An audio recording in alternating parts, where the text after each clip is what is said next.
What is happening, everybody? Thank you for tuning in to another video. As always, I really appreciate it.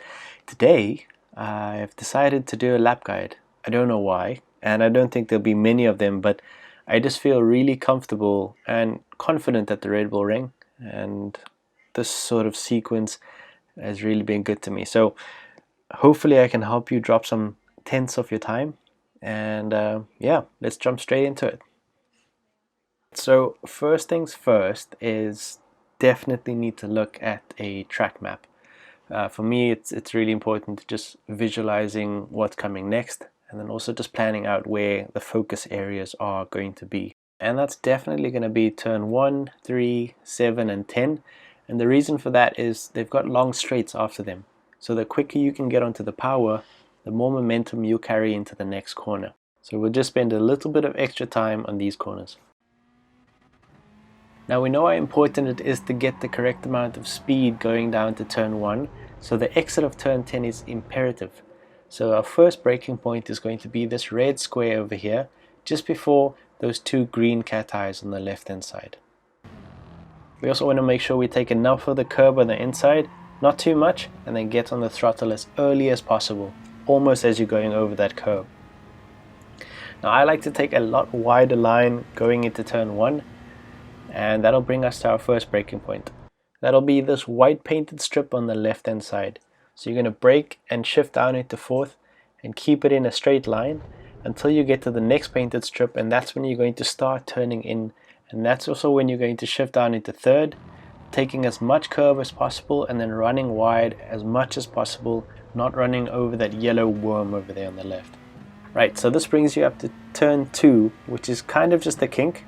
So you're going to hang a right and then straighten up as much as possible, and that's going to bring you up to your next braking point, which is right over here on that red square, right underneath the 100-meter sign.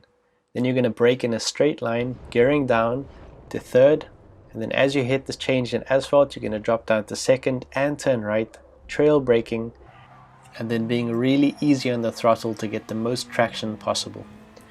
If you don't hang to the right, you can lose about half a tenth. So try and straighten out this run to turn 4 as much as you can.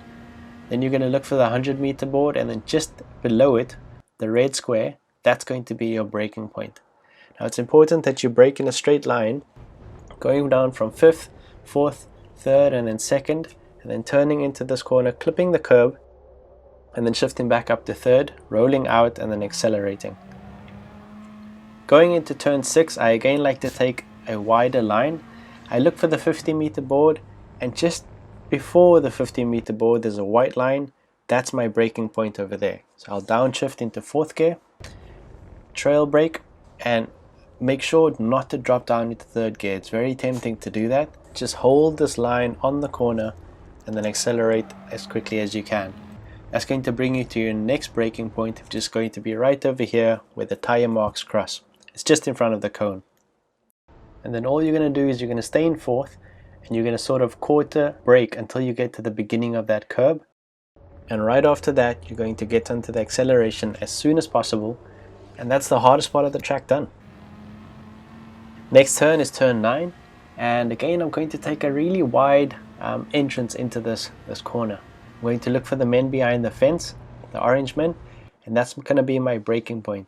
I'm going to hold it in 5th, not going to drop down into 4th, and then turn in immediately. So you see this overhang over here? That's when I want to be fully on the power already. And then it's turn 10. Look for the cat eyes and the red square, and it's home time. Just make sure to keep at least 2 wheels on the rumble strip over there, the red and white one, not the green. Otherwise your whole lap will be invalid.